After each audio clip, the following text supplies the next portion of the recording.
Hi YouTube, this is Yan. This is the end of my first season, the longest way back home. This long journey took altogether 161 days.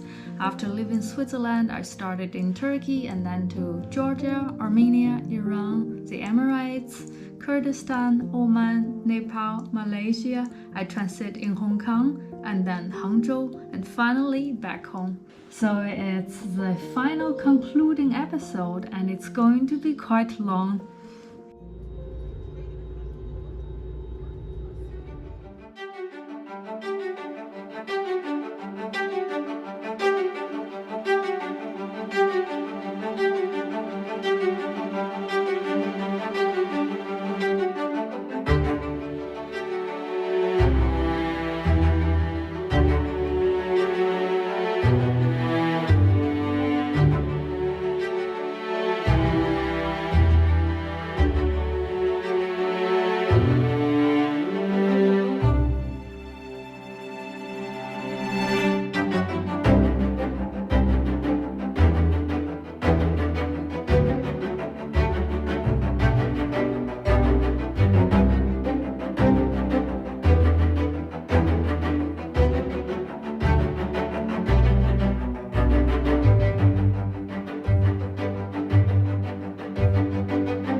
This is my first long trip. When I started, I was a bit nervous.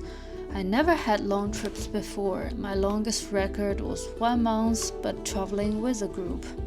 And this time, it's just me, and it will be much longer. But I was even more excited to discover this big world. The moment I landed in Turkey, I'm telling myself, from this moment on, it's going to be me. My second-hand gears, my baby YouTube channel with 1 subscriber, and I'm going to have an amazing trip. This is only my first day in Turkey.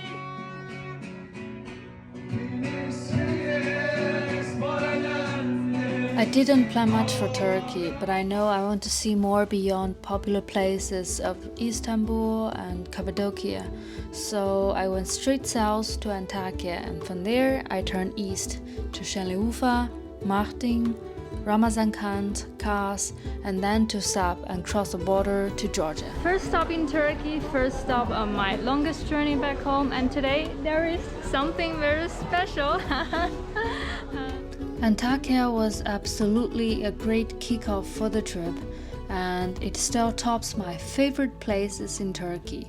The food is amazing. Wow, it's steamy.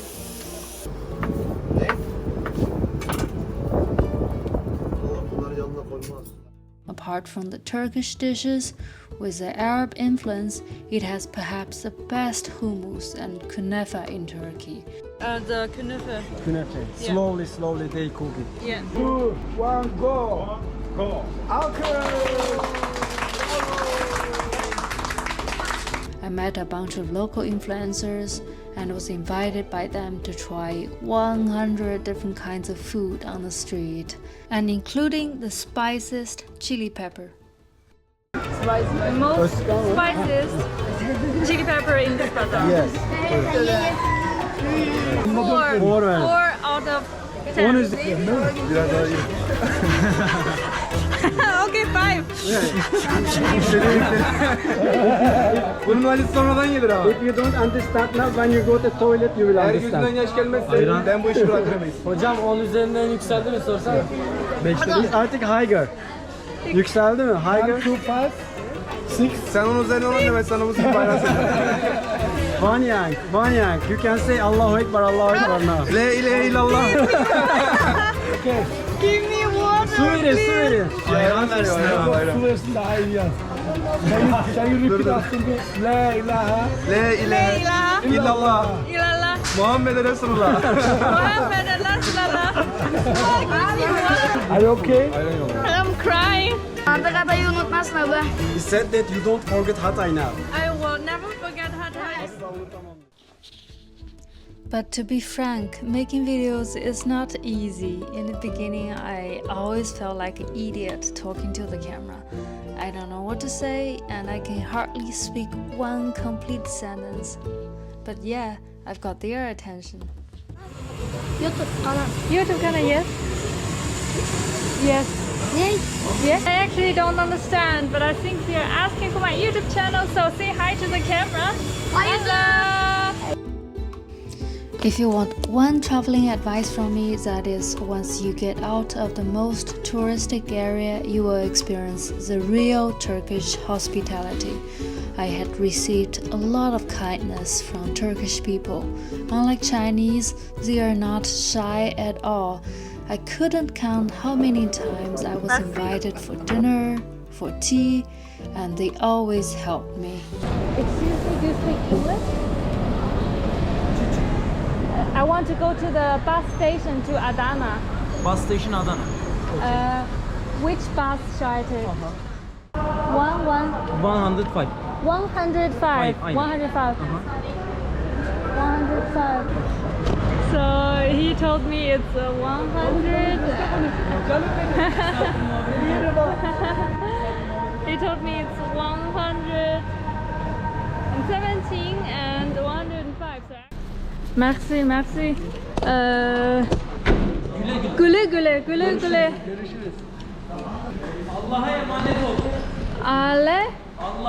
Allah'a Emanet ol. emaneto. Allah'a emanet. Allah'a emaneto. Evet, görüşürüz. İnşallah. İnşallah. Bay bay. Thank you. Yeah. We try to hitchhike to Urda. Our second try.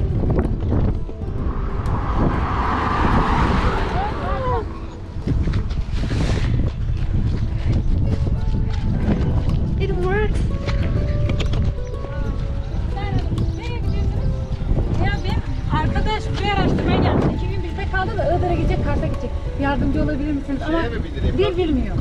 Aynen. Dil bilmiyor. Teşekkürler. See you. Be careful.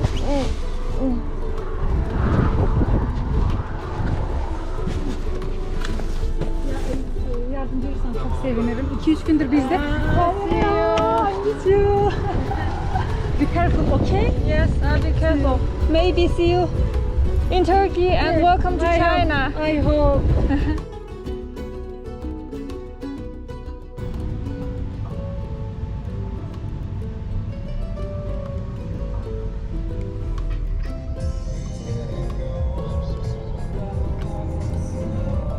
Teşekkürler. He even helped me with my bag, and here it's a bus station in Urdu.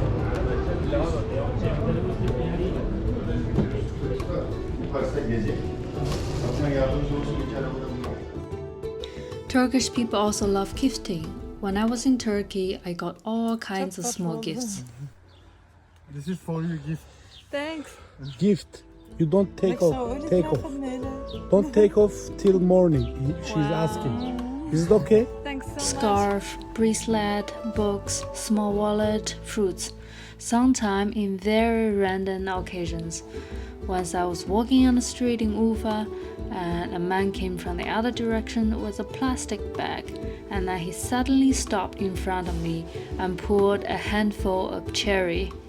Another time I was in a bus, and then the woman on the other side was smiling to me in the beginning and then took out a gemstone from the wallet and gave it to me.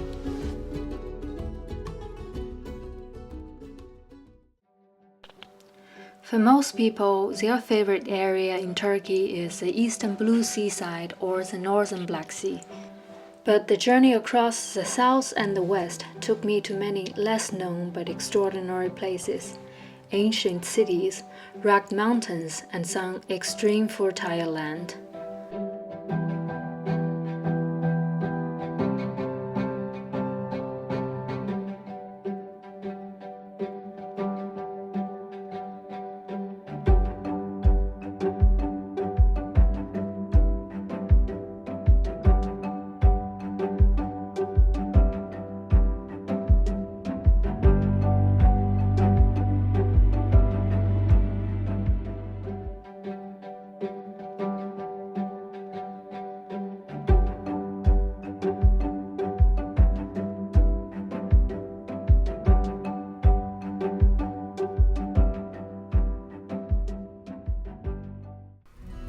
I left Turkey from the northwestern corner and entered the Caucasus. Georgia and Armenia are two small countries which share heavy culture and history together. Both are Christian countries, both have unique languages that are not built on Indo-European base, and both have very proud people. I started with Batumi and then went north to the mountain area of Svaneti, then Tbilisi, the capital, Kakheti, the wine region, and then went back to Tbilisi. From there, I took the train to Yerevan, Armenia. After a short rest in Batumi, I hopped on a marshrutka to Svaneti, the highest inhabited region in the Caucasus. Can I sit in the front? Here? Please. After some reluctance, he said yes. The road was bumpy and our driver was fearless. Halfway there, we stopped for some food. We tried the famous kubdali, a beef bread in the Svaneti region, together with Georgia's second national drink, a strong liquor called chacha. Oh, hot.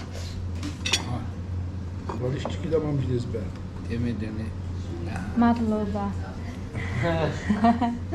Kubdali. Kubdali. Kubdali. Kubdali. Kubdali. Kubdali. Oh, alcohol. I think it's alcohol. Oh. Good, drink. Drink? Yes. Good. Bring it. He drive, he can't. You. We drink. Oh. Yes, and bring. Oh, no. Oh. I finished this. Finish this. Very good, madam.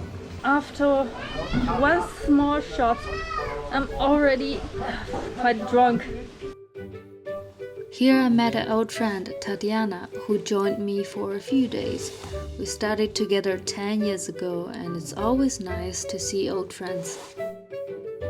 Svaneti boasts the most beautiful mountain landscape, and some people call it Little Switzerland, but I'd say it's second to none. It has this rustic flavor.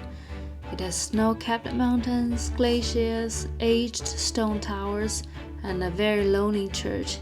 It felt like the edge of the world. Svan towers dot the landscape. I've never seen this type of structure elsewhere, and this is very unique to the region. They are defensive towers built in the Georgian Golden Age, and here almost every house has a tower. And we are actually staying in a hostel of a traditional house. Look at this, that's the tower, belonged to the family. Excuse me, is it possible to visit the tower? You want to go in the tower? Yes. Okay, come. So I'm following this little cute boy to visit the tower. You go from here.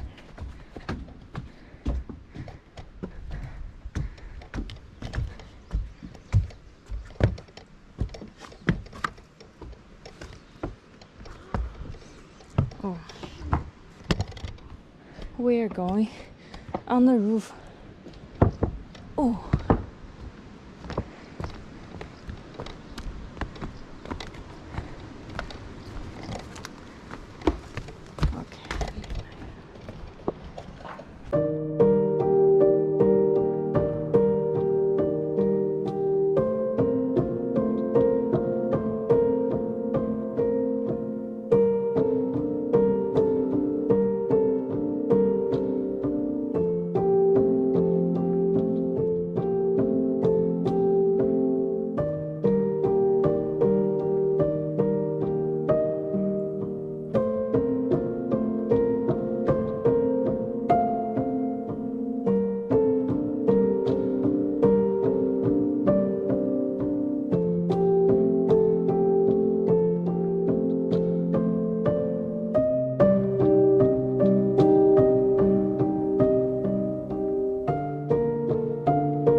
Maybe you don't know, but wine was invented in Georgia about 8,000 years ago. Georgians use the unique qvevri method. This process gives the wine an unpredictable taste, completely different from the European wines. This is the first winery that we're going to visit. What's the name of this one? Its name Numisi. And let's go further. Here it's the qvevri, the secret place of Georgian wine. Buried under this is the clay pot that is called qvevri. Here there's a small one.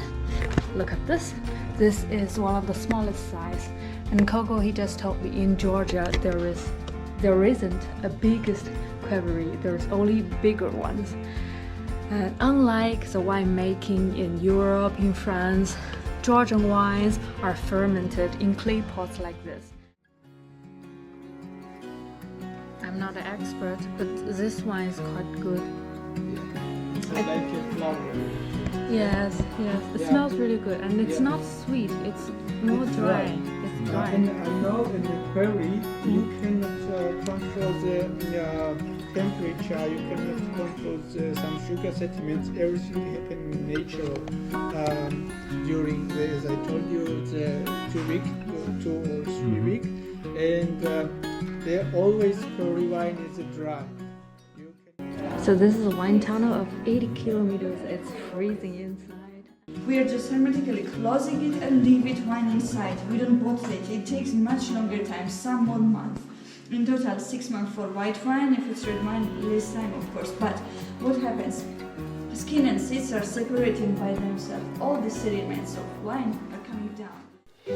From Tbilisi to Yerevan, I took the overnight train. Staying in the train was Grace, an Indonesian girl I met in Svaneti. And for the first time, I passed the border control in a train. They even stamped my passport in a train.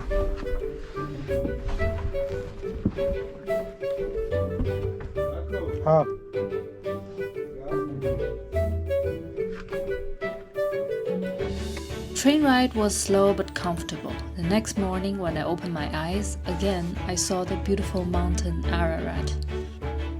I was so close to it only 2 weeks ago, but last time it was from the Turkish side in Ramazankant, a small village right next to Armenia border.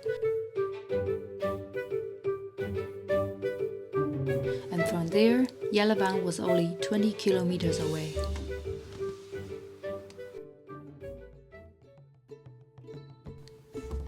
Armenia has a tough history, largely as a result of the First World War.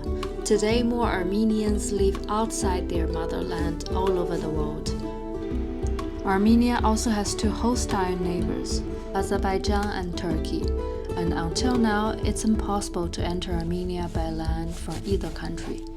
Border conflicts occurs from time to time on the western side, where you can still see some area without clearly marked borderline, and some bunkers, abandoned churches and houses.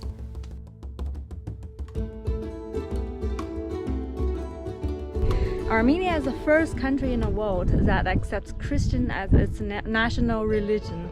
So this church, it's the very first church that was built after Armenia claims to be a Christian country. And from here, that is a beautiful Mount Ararat. And I want to show you this. It's called Hashka, which means, Hash means cross and Ka means stones. So this is a tombstone, which is very typical in Armenia.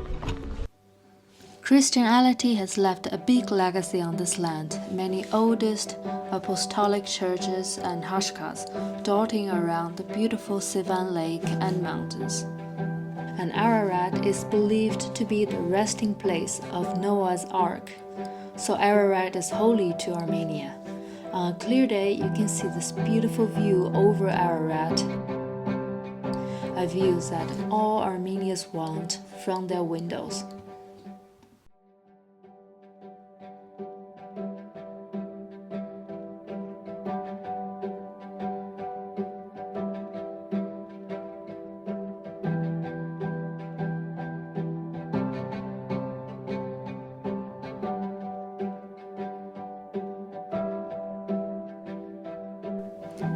I happened to arrive in Yerevan during Badava, a festival when people drench each other with water. So it's gonna be Okay. it's gonna be feeling good. Okay. Yeah, try it. It's fine. It's good actually, right? Why are you pouring water onto us? It is religious, but no one cares that much. It is the funniest festival. Yeah. It happens every time on Sundays. Yeah, Sundays. Like unlike Merry Christmas, everyone congratulates each other. Like in during New Year, you will say people like this strange, like no one congratulates you, but this you speak with everyone, you smile, you speak by pouring each other. Badava is the most dangerous day in Yerevan. Once you get out of the room, it's almost impossible to come back dry. Water will come from every corner unexpectedly.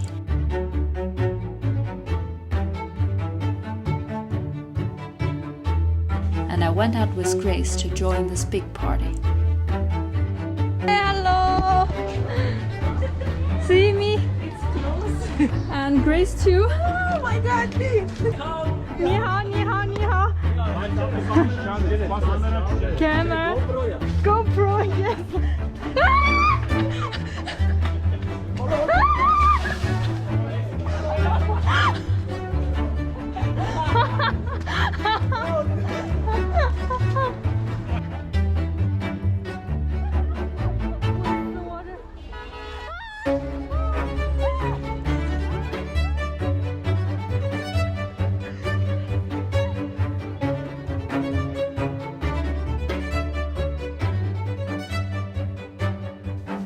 After 4 days in Armenia, I'm ready for Iran.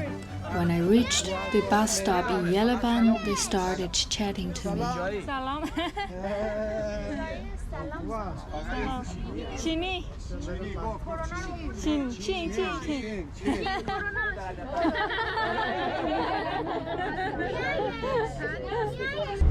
I'm from Iran. Tabriz, Tehran. Tehran. Tehran.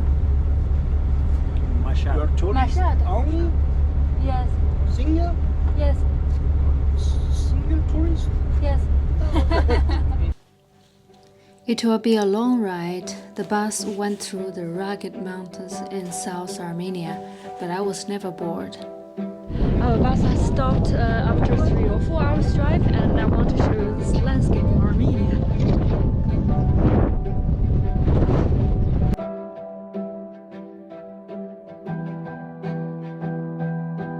Best way to visit Armenia is to drive a car, because you will have a wonderful road trip with amazing overview.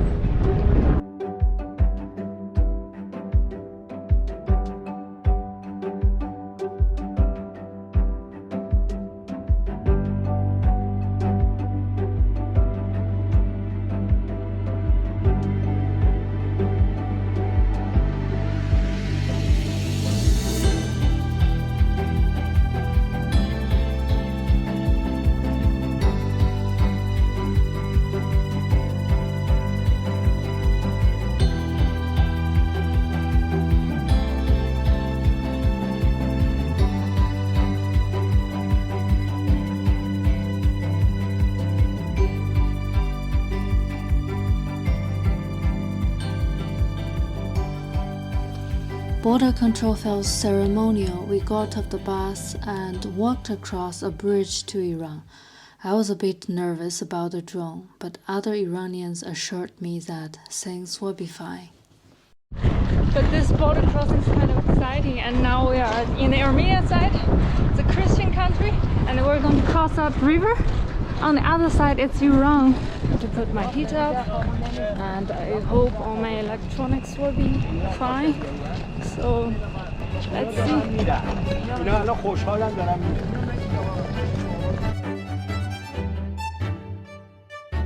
I have safely crossed the border. This is the Iranian flag, can you see that? And this is the border control. So everything went quite smoothly. I showed my passport, and because for Chinese citizen, passport is visa free, so I entered without any problem. I was a little bit worried about my quadcopter in my luggage, but in the end nothing happened. So I'm now very happy, and I'm looking forward so much for my coming months in Iran. It's my second time here, and since my last visit, Iran has become one of my favorite destinations. Global view of Iran is overwhelmingly negative, but many have never been to this country. Our views about Iran have been very partial, shaped by the media around its politics. But if you have a chance to visit, you will see Iran for real. In my opinion, it's the most misunderstood country because the regime and people are two different things. Iran has the kindest people, an incredibly rich history and culture. Among all the countries, I stayed in Iran the longest, so I can tell a more detailed story. We tend to think of Iran as just desert, but its landscape is more interesting than we thought. The western part is covered by rugged Zagros mountains.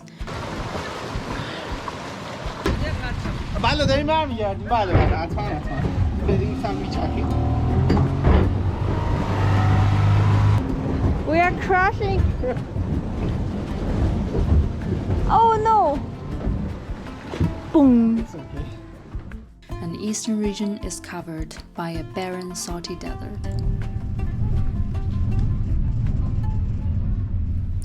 Desert camping is one of the nicest ways to experience the vastness and wideness of the Iranian landscape.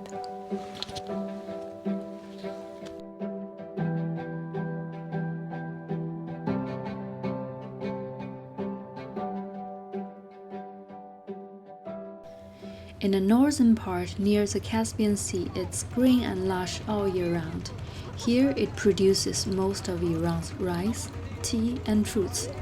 My friends took me to visit the countryside. It's so green, and it feels like I am back in my hometown, in southern part of China.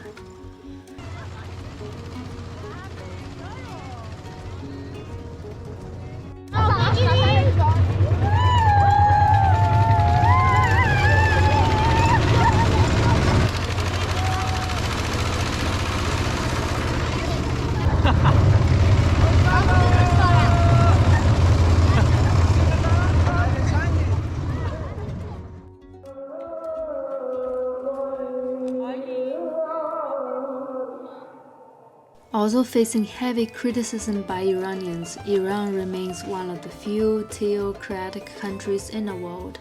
Shia Islam is an inseparable element of politics, and Islamic law is strictly enforced. So religion is a big thing, and there are many religious festivals. I arrived in Iran during Muharram, the second important religious festival for the Shia Muslims. A time to offer condolences to Imam Hussein. This is how I dressed myself today, completely in black, because this festival is meant to memorize Hussein, the death of Hussein, and the color black symbolizes to memorize or to express the sadness, and everyone is dressing in black. This is the centerpiece of the ceremony. I hope you can hear me clearly. This is a mosque, and all the music bands, they come from all directions to the center square, and then they exit from the way here. You can see there are already lots of people, and their policemen is helping to keep things organized.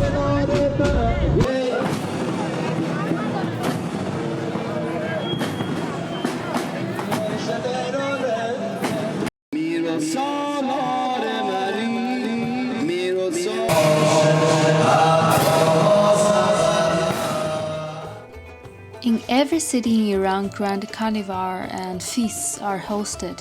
Some Shia Muslims even travel to Iraq, Karbala, for Muharram, where Hussein ibn Ali was defeated and massacred, and where holds the grandest event. This was a jaw-dropping thing, especially for me, so I'm from a country that is officially atheist. In some mosques, there are free food prepared for everyone, and they kindly let me in and showed me what's going on.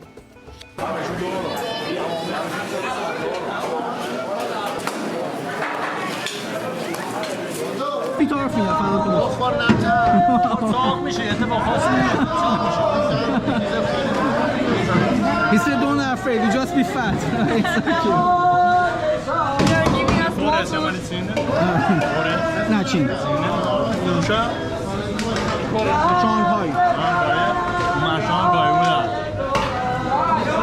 He said, I was in Shanghai.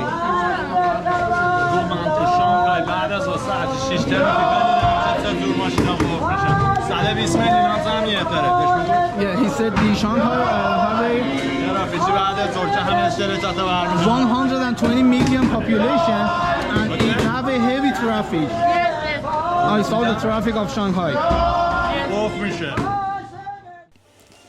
So from here, you might think Iranians are religious and conservative, but this is not entirely true. The tight restrictions and harsh penalties have left a very bad image of religion among Iran's young adults, and the Iranians' population is overwhelmingly young. 70% of the population is under 35. Many don't identify themselves as religious. They love the internet, social media, reading Marxism, and many other masters of winemaking at home. Iran's glory has always been its culture, and Persian kingdom has left some of the oldest, richest, and most influential art heritages in the world in many medias, including architecture, carving, weaving, pottery, metalworking, etc. Carpet woven is one of the most valuable skills that each region has their specialties. In Tabriz Bazaar, I saw the hidden secret of carpet making. So you can find the whole production chain in the bazaar. From coloring the fabric, from coloring the wool and silk, to making the carpet. So in this place, they bring the rope, whether it's wool or silk, and then they color it. So those are the workers. We have been working here for almost 50 years. This is the place where they cook the water and then they put the fabric inside. Which one do you like it? Red or That that is the yellow one. we are going to wave the carpet. It's not so easy to find because it's underground. Even if you visit Bazaar, you are unlikely to find this place. And without Fahid, I would never be able to see that. Salam! So that's artist waving this carpet because it's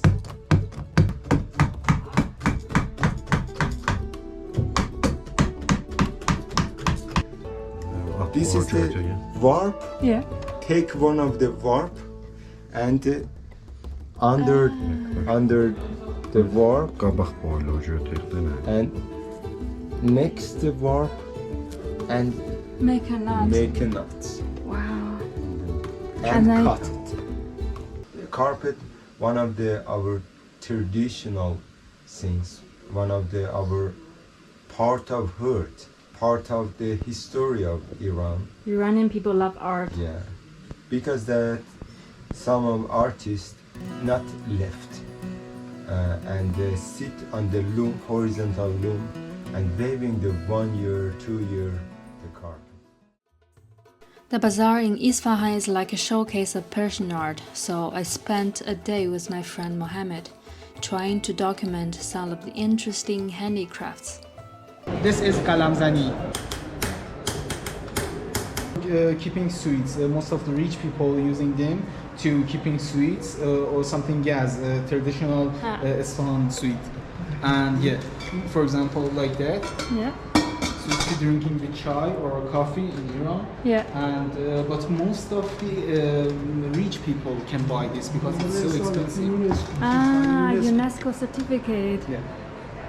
Western Central Asia program leaded corporate embossed vase.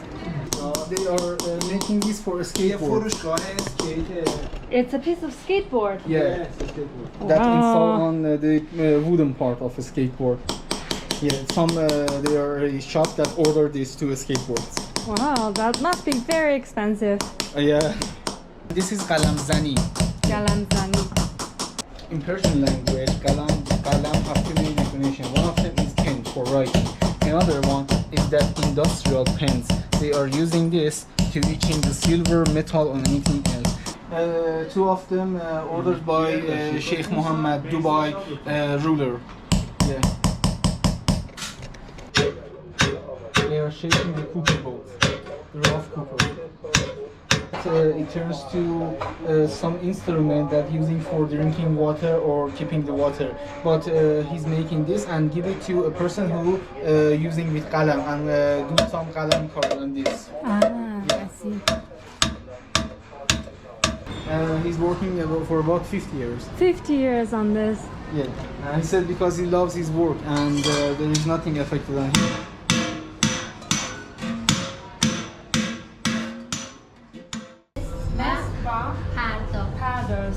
Mesra paddles. So it's a kind of a painting on a copper, and then she told me that it's all of her creativity because she creates all those patterns and it's very specific to Isfahan region. How long have you been working? 50 years. 15 years. 15 years. Yeah. Do you like it? از این کار خوشتون میاد؟ Absolutely.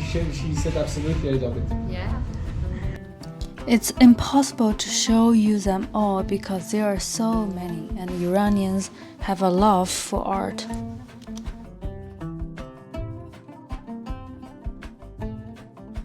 Iranians also bring their creativity and sense of beauty into buildings, mosques, royal palaces, gardens, traditional courtyards, and Persian architecture has influenced the world. This is one of the oldest ways, you can say it's the first puzzle. It is 1,200 years old, and you can find this kind of art from China until Spain. When you come to Islamic countries, it's more difficult, it's way more ankles, and there are like 1,000 pieces, and this is very similar to the art that you will find in Spain and Italy. And this goes back to the time when there in Andalusia, for example, the Arabs came there, and the Muslim art also has influenced the peninsula of there. I was also amazed by how they adapt to the harsh climate. They use Ganat, the underground tunnel system, to catch water. They built wind catchers as a natural ventilation system. And that is the wind tower. This is one room of the wind tower. It's very cool inside. I'm literally standing under the wind tower. You can see that. That's a place where the wind comes in. There are altogether 4 sections, 1, 2, 3, 4. And in this way, the wind can come from all 4 directions. Under the wind tower, I can feel the wind is blowing. If any country can beat Turkey on hospitality, that's Iran. I was often adopted by Iranians, and I had been taken extremely care of by my friends. I had to fight really hard to pay for the bills, but I seldom win, because they said it's a rule that the guests don't pay. 我们刚刚买了这个甜菜，然后店主又没有收我们的钱，然后他说要请我们吃一下。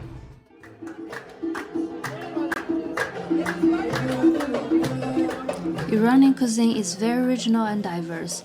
The common elements include meat, rice, herb, and spices. Traditional Iranian food comes often in beautifully carved tray with fresh herbs.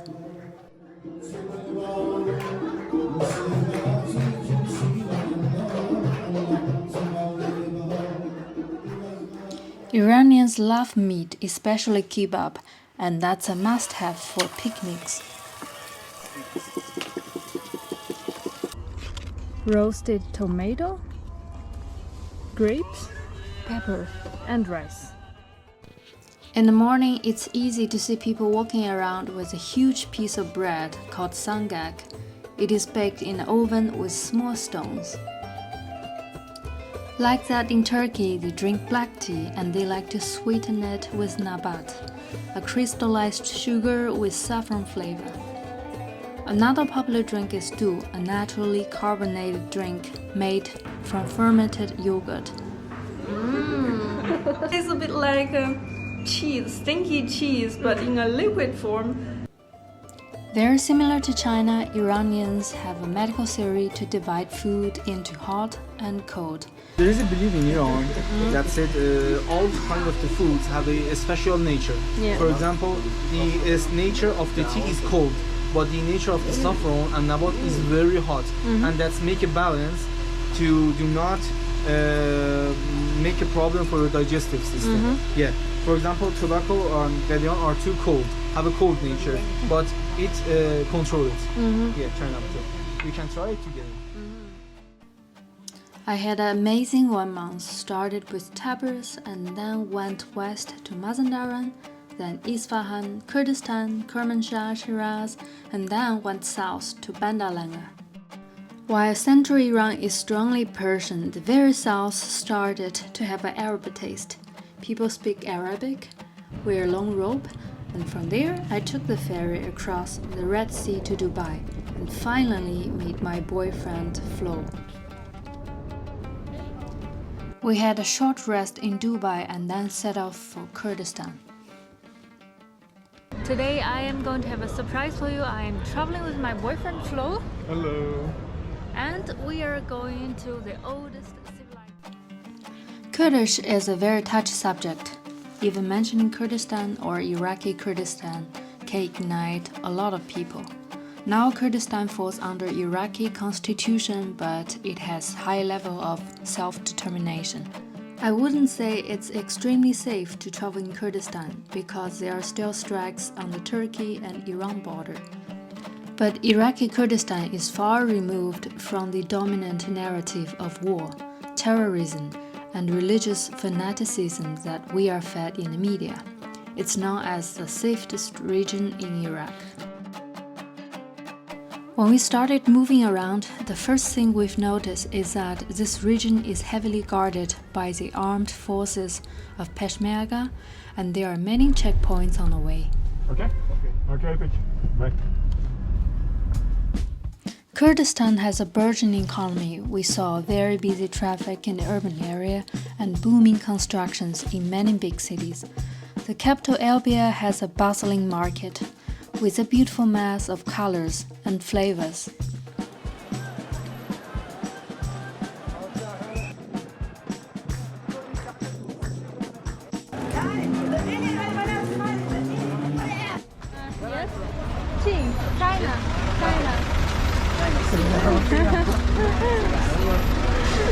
Salam, salam. I found Kurdish people in this region. They are a little bit shy compared with Turkish. They are staring at you, but they don't come up and talk to you unless you make the first move.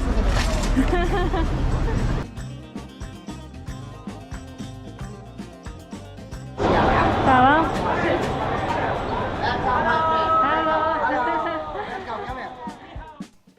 Iraqi Kurdistan shares a lot of similarity with the Kurdish region in Iran and Turkey.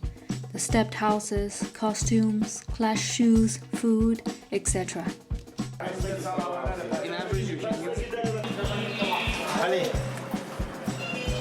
This is not a big surprise. They are of the same origin. Kurdish people are some of the friendliest I've crossed, whether in Turkey, Iran, or in Kurdistan. On entering the village, we were invited by the hospitable Yazidis for a cup of tea and to have a drink with them and then relax. And enjoy this K-pop dance. Which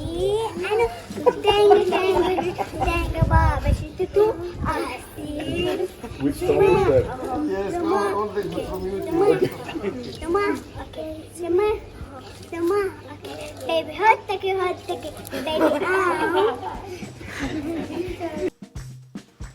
Kurdistan is small but religiously diverse. In Erbil, we visited some beautiful mosques, and then we drove to Lalish, the holy place of Yazidis.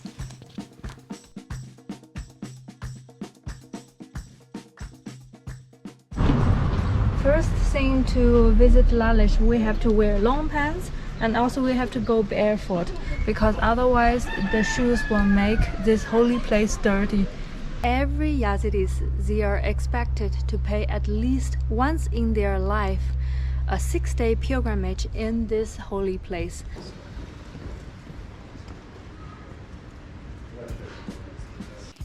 Not far from Lalish is Alkosh. It is ethnically Assyria and the only Christian stronghold in a country that survived ISIS. We were so amazed that we got off because I have never seen a town with so much elements of Christian. There are lots of paintings on the wall, crosses on the door, and there are a lot of statues, Christian statues or Samari statues in this town. So everyone in Alkosh is Christian. There's no other. Other Yazidis? No. We are pure Christian. Okay. Enemy attacked us. When ISIS will be only one hand. All we are united. Alkosh is before Babylon. Yeah. Before Assyrian. Yeah. The best time to visit Kurdistan is in spring, when melting snow transforms the land into green grassland and the sea of flowers.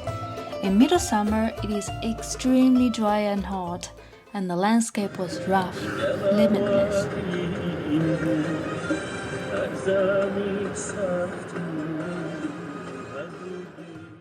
But there are few places we can find the refreshing mineral water and enjoy the coolness in nature. We are now at the Bechal waterfalls. Actually, the whole region consists of many waterfalls, so you can find many different attractions. There's also a great canyon just not far away. It's an authentic touristic experience. Yeah, it's actually super touristy, I think, I'm here. But it's understandable. If I look at this, it's so funny. Everybody is shooting around with these water guns.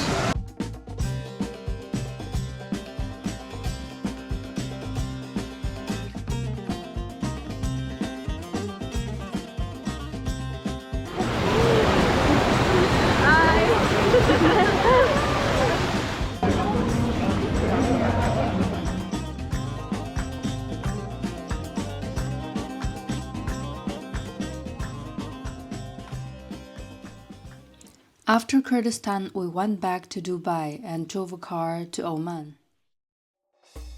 If you want hardcore Arab culture, then Oman is a place.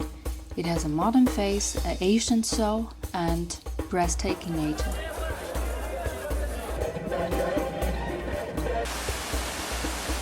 The first day was a long drive. So, we just made it to Oman! So we started early in the morning and drove late into the night. We arrived in Salalah when monsoon season ends. We just stopped over at some little bay on our way to the Yemeni border. It's still quite cloudy and foggy, but now the sun goes through a little bit, and well, I'm gonna walk up here while there are other tourists as well taking pictures. S-A-I-B, Sab, the end of Karif. The end of Karif. There is no rain, but like the green place will remain like 1 month. Green and cloudy. Exactly. Also from Muscat, and then it's super sunny and dry, exactly. and then the mountains come. It is very narrow. Then it looks like exactly. Yeah. It is very like narrow. Actually, the local people here, they like it more than Karif because they suffer in that because of people gathering will be too much. Yeah. Everything will be expensive. Yeah. We continue the drive along the coast to Yemen border.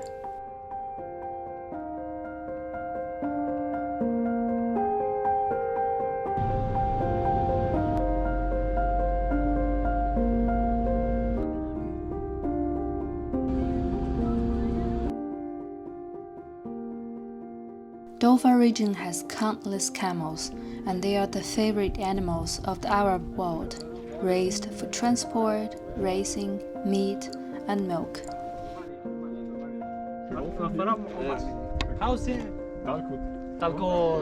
Okay. Thanks.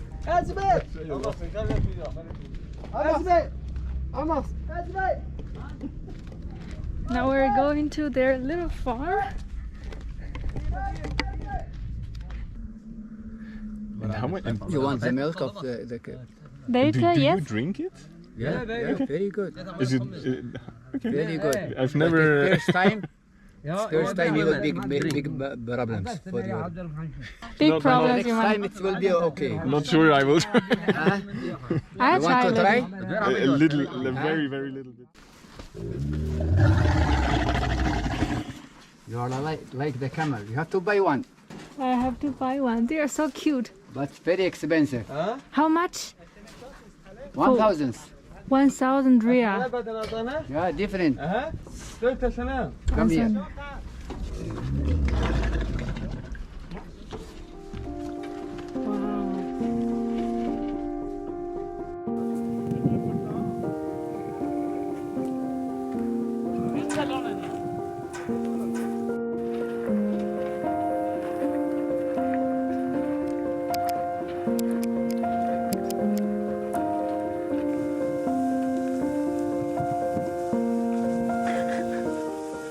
We also got some camel milk as gift. No problem. Yes. Yes. Oman has impressive landscape, wind-blown desert, pristine coast, spectacular mountain scenery, and turquoise blue water gorges.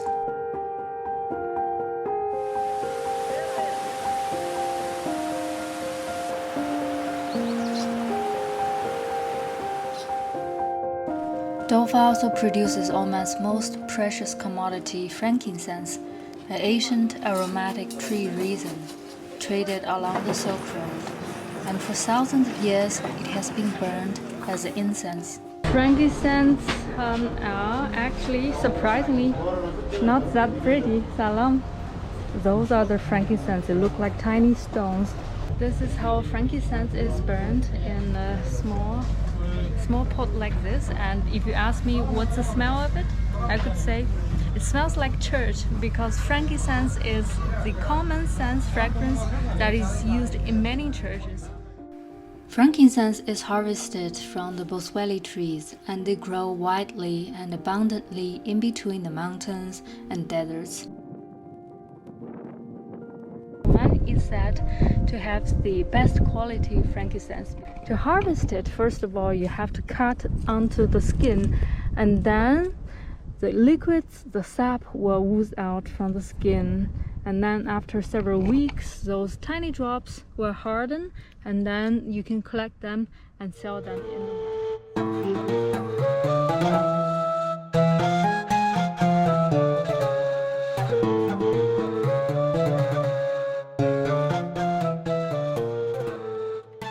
The Omanis remain traditional in their beliefs. The majorities practice a branch of Islam called Ibadism, known for its tolerance and peace. As the oldest Arab nation, Omanis take pride in their identity and carefully preserve their culture. Now I am in Mitzvah in Oman, and today this morning I woke up extra early because there is something interesting happening here. That is the animal market. It doesn't look like a goat market because we are trading the guns. What a surprise. Maybe I am at the wrong place. Those are so nice.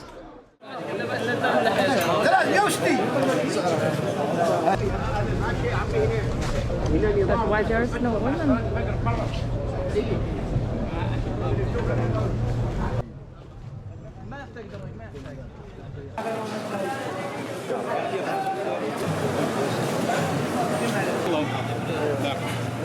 From what I've read online, before 7 it's a spectator time. You go around and have a look at the animals, which one you want to buy, and starting from 7, people will line up and start beating. So I think in 5 minutes the beating time will start. Most of the animals are the goats.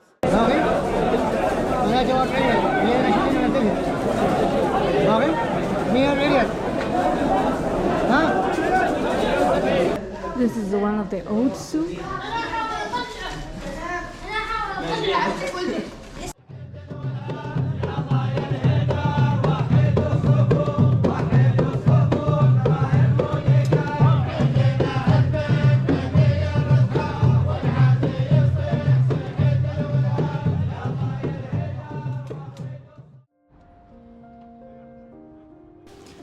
This short reunion soon came to an end.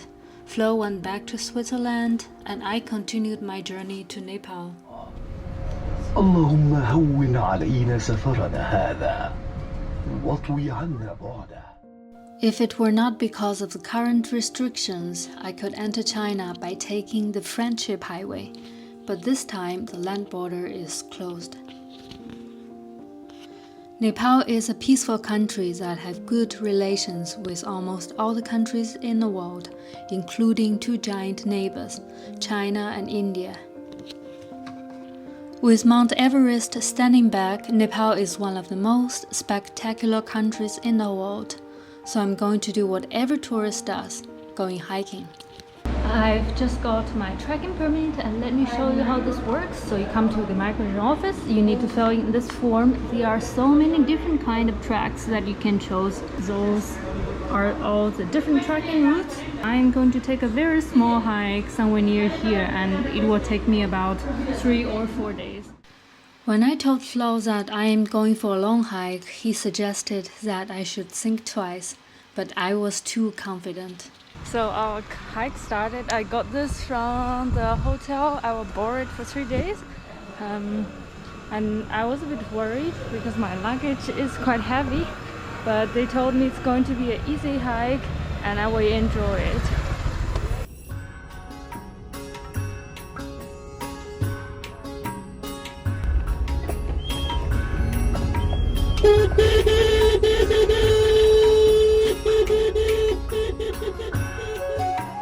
At the mountain fort, we registered ourselves before hiking. Yeah, so from China now nobody travels now come so that Yes, COVID.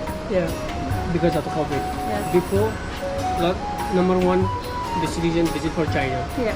Chinese tourists. Others are from Switzerland and Austria, countries famous for hardcore and enthusiastic hikers.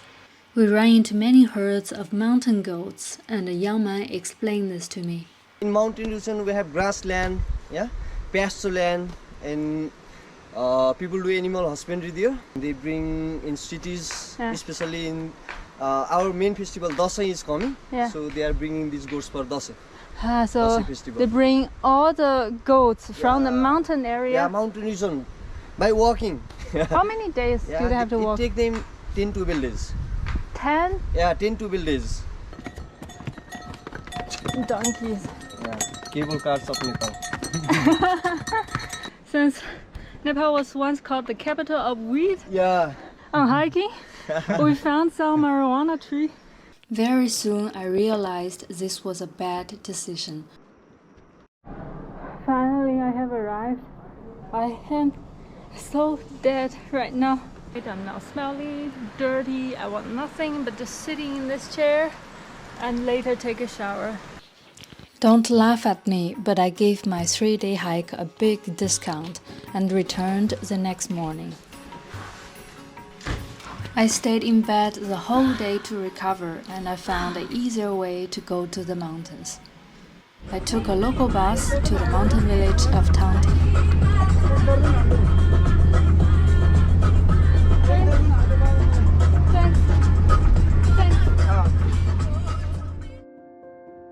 Tanti is a Gurung village. Gurung people is one ethnic group that predominantly live around the Annapurna region. They speak the Sino-Tibetan Gurung language and practice one religion alongside Tibetan Buddhism and Hinduism.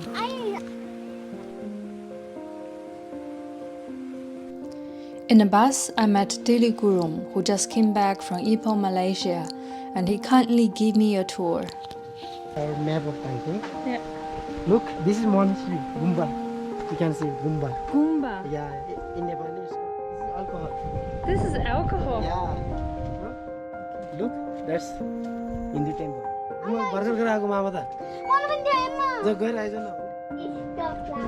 This flower is beautiful. I think like you just stay with us.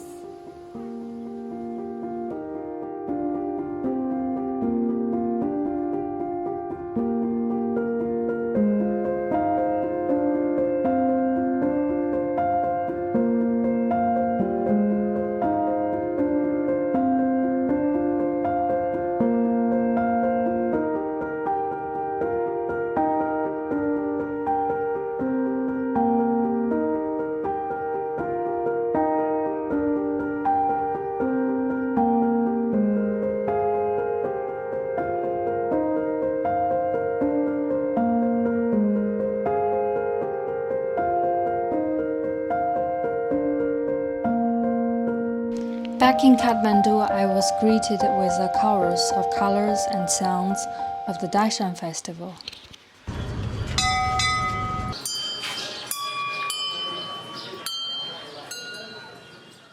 So this day people are going to make sacrifices. They bring food and then finally they put a flower on their head or make a tika on their forehead and then ring this bell.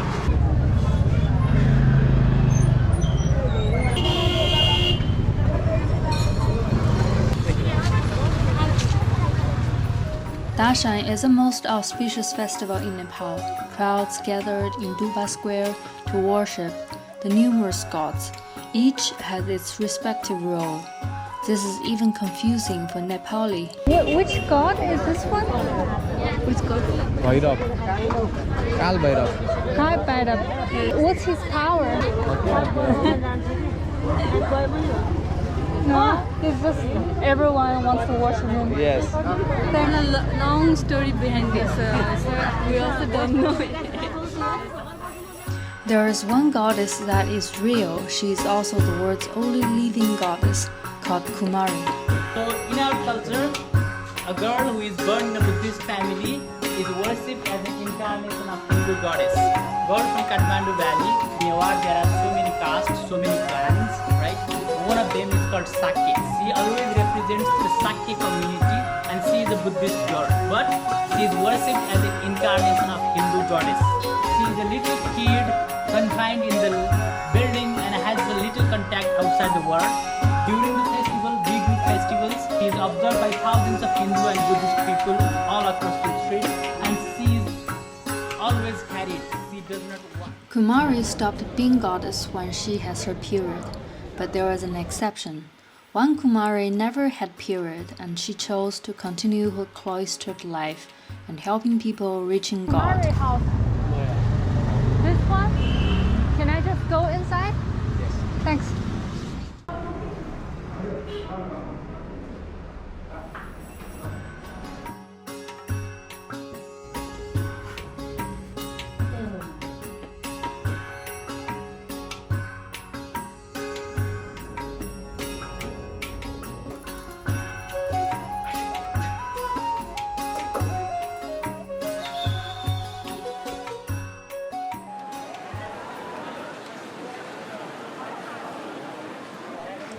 Coming to Malaysia was a last-minute decision.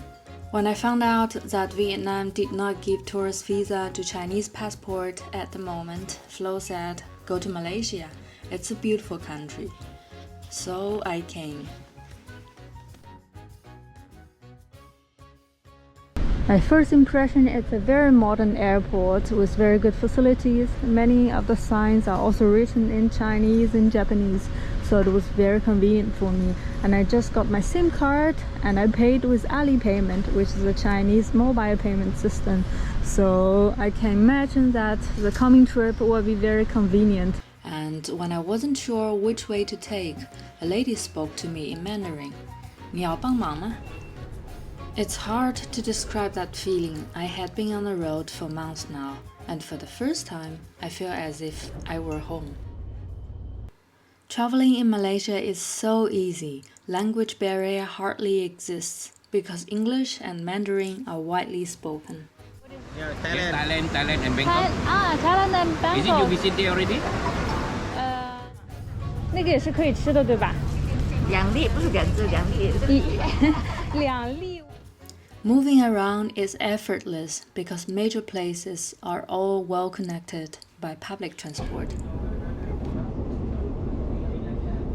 And it is a food paradise. I've never seen a country with such an exotic combination of Asian cuisines. Hello, can I have one bili telur and then one kopi o? Kopi o this. 好麻烦，我要一个那个麻辣粉条汤。老板，可以点一个那个麻辣板面。我可以点一杯豆蔻吗？可以。We call it Apam Bali. Apam Bali. Can I have one portion of this kuba guling? This one Penang famous food. Char kway teow. You should try. You must try. Malay style. Malay style. You see the bamboo? They cook with the bamboo. This is a bamboo chicken.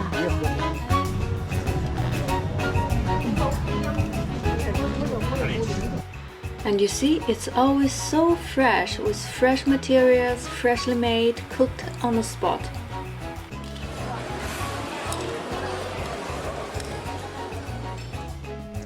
There are also plenties of interesting fruits and vegetables. So got some other interesting mushrooms and pumpkin leaves, pumpkins, green banana, spinach, jungle fruits, flowers. This orange looks quite interesting. 很像龙眼的，很甜的。Looks like a lychee. Very easy. You like it.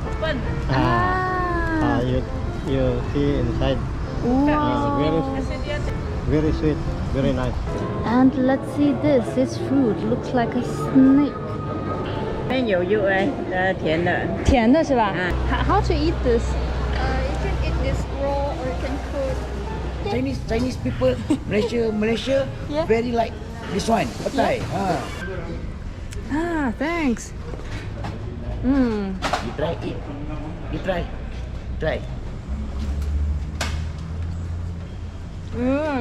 Bitter. It's very bitter.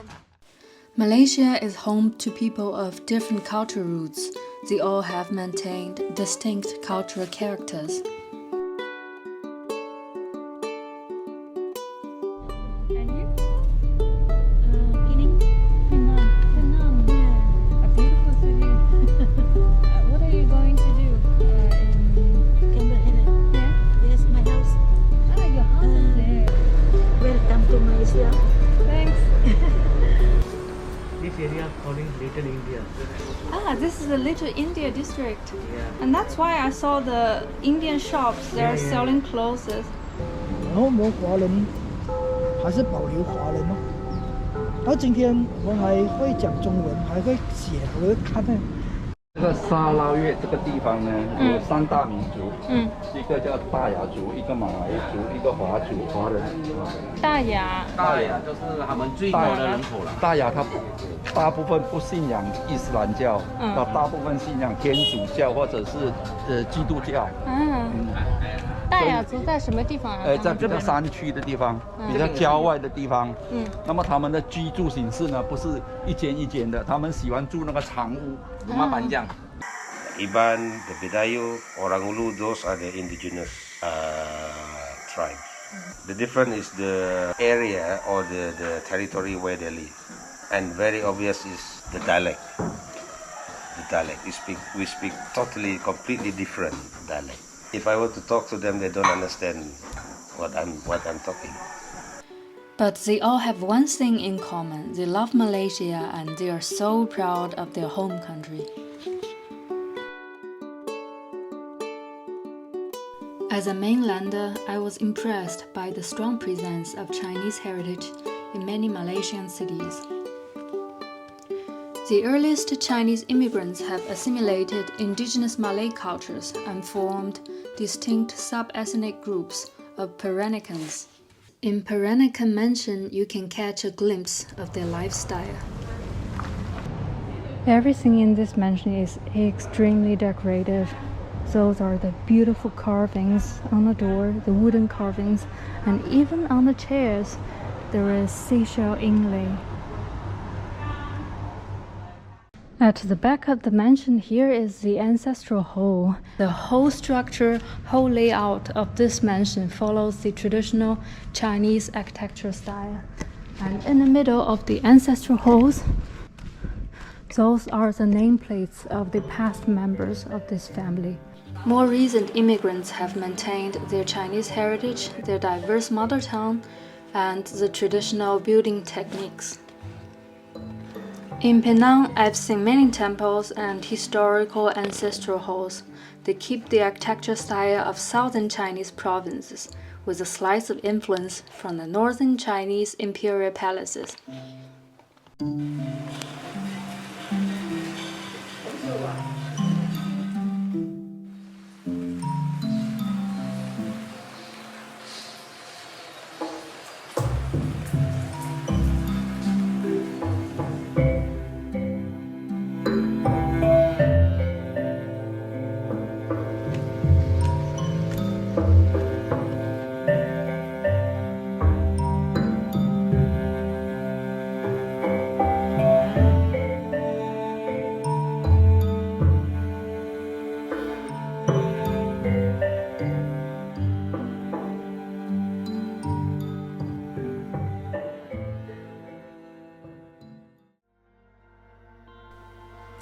I ventured into the lush tropical jungle many times and with my sandals. So soft. Big and I discovered so many interesting plants and animals. There are a lot of surprises in the jungles. Look at this. This. Oh, it looks like some kind of a red corals, but those looks like flowers. I have a new discovery, a tropical plant. This bag is so big and it's very beautiful. I wish that I can find some monkeys in this area because I was told that the animals tend to gather around in areas near the coast. There is enough shells, small fishes, crabs, there is plenty of vegetation, and this means there will be enough food for the animals.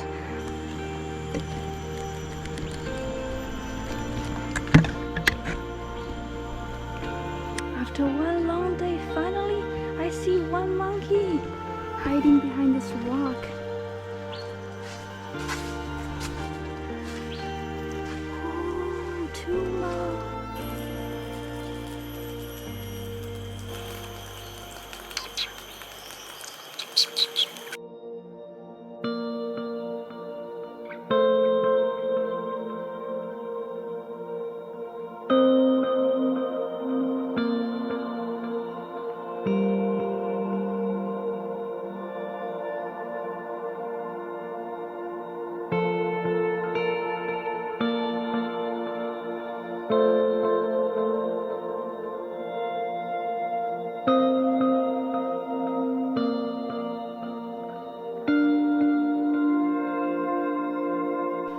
For my last trip, I dived deep into Borneo to the Batangai National Reserve. After driving for 2 hours, we've reached the Batangai Lake. This lake is a big hydroelectric lake, and from here we have to take a motorized longboat to cross the reservoir to the other side.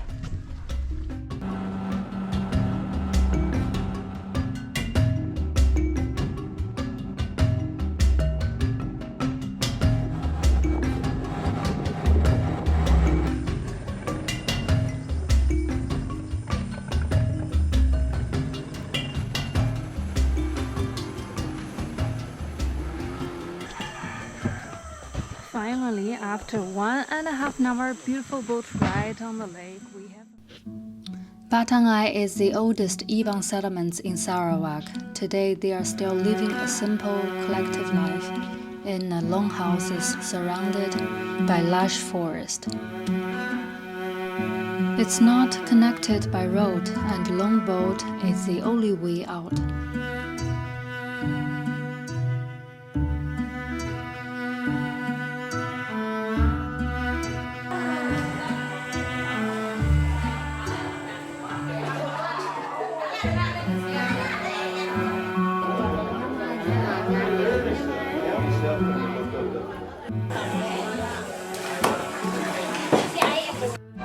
Most of the food they consume is produced by themselves. They grow rice, they grow tapioca, and they go fishing. Sometimes they hunt small animals, so it's more like a self-sufficient way of living. We went hiking, and this time with the possibility of seeing the largest tree-living mammal, orangutan, meaning person of the forest. Our hike starts from here. It's about a 2-hour hike to the waterfall, and in this jungle we might see orangutan, but we are not sure. The orangutan make a new nest every day, and here we saw an old nest made by orangutan there on that big tree. The very obvious differences, the monkey with the tail. You see apes like chimpanzee, gorilla, bonobo without tail. Apes don't jump from trees to another, but they swing. Monkeys, they jump because of their tail to balance themselves when they jump from tree to another. The trees is like shaking up there. Up. Saw some moving branches, so that might be the orangutan. And now we're trying to look for it.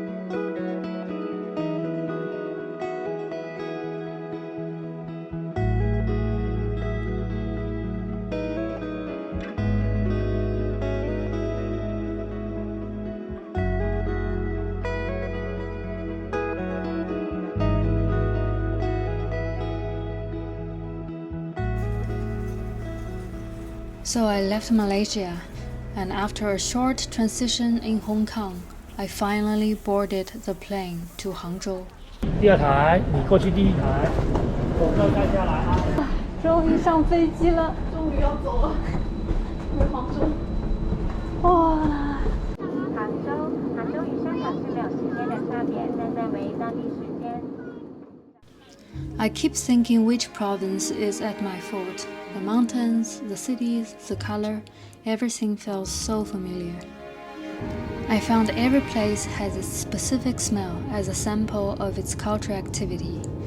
I used to land in Shanghai, and it smells like a tropical Asian megapolis, the mix of high humidity and a massive amount of food and traffic.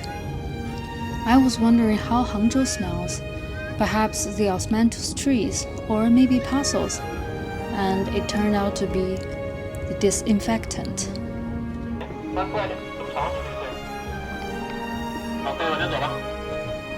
来，往前，女士。屏幕朝下。左边去，左边。好了，走到了。往前走了。找这个吗？这是小朋友的还是你的？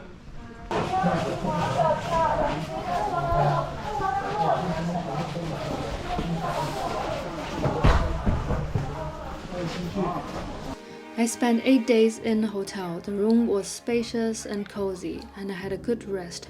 The food was in big portion, so I gained a few kilos. After completing strict quarantine and COVID tests, I was finally released.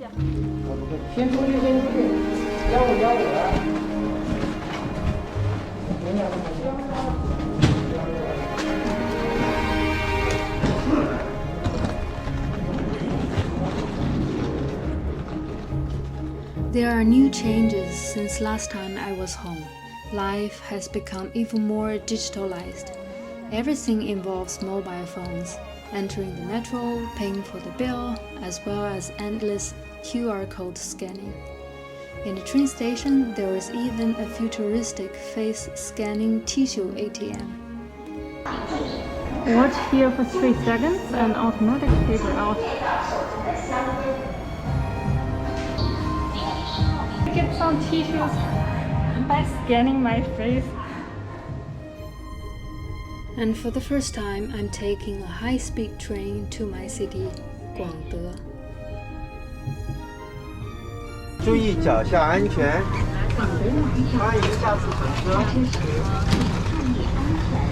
来，下车的旅客请注意脚下安全，欢迎下车。走。I didn't tell my mom, but I saw her. 我的妈呀！你哪回来的嘛？更快了！你怎么跟我们讲一声呢？哎呀，你怎么回来的？你刚才我坐高铁回来的。 So that's it. It was my first long trip and also the end of season 1. Many people asked me if I was afraid of traveling alone. To be honest, I had doubts. In the beginning, I was worried that I might feel lonely, feel tired, get bored, but I was way more excited to see this world ahead of me. I wrote in the beginning of the video that I am traveling solo, but that's not 100% accurate. During my long trip, I had always been meeting new friends or old friends. I have received so much kindness from the strangers, and I seldom feel alone. And this trip helps me to realize a small part of a bigger dream, that is to be a human geographer that travels through this amazing planet and show others how beautiful the world and people are. So it's not an end, but the start of a brand new beginning. Thanks a lot for supporting me. Part of the fun is to read all those comments. I feel that I am meeting new people and make new friends with people all over the world, and it has been a lot of fun. Also, I am starting a new season about mainland China, but probably I will take a very short break before I start the new season. I need some time to plan for the coming trips and also to spend time with my family. But if you're interested in China, in Chinese culture, please keep an eye on my channel. And for the next, I will probably give a very short introduction to my plans and then continue with my trips. So that's it. Thanks for watching and see you.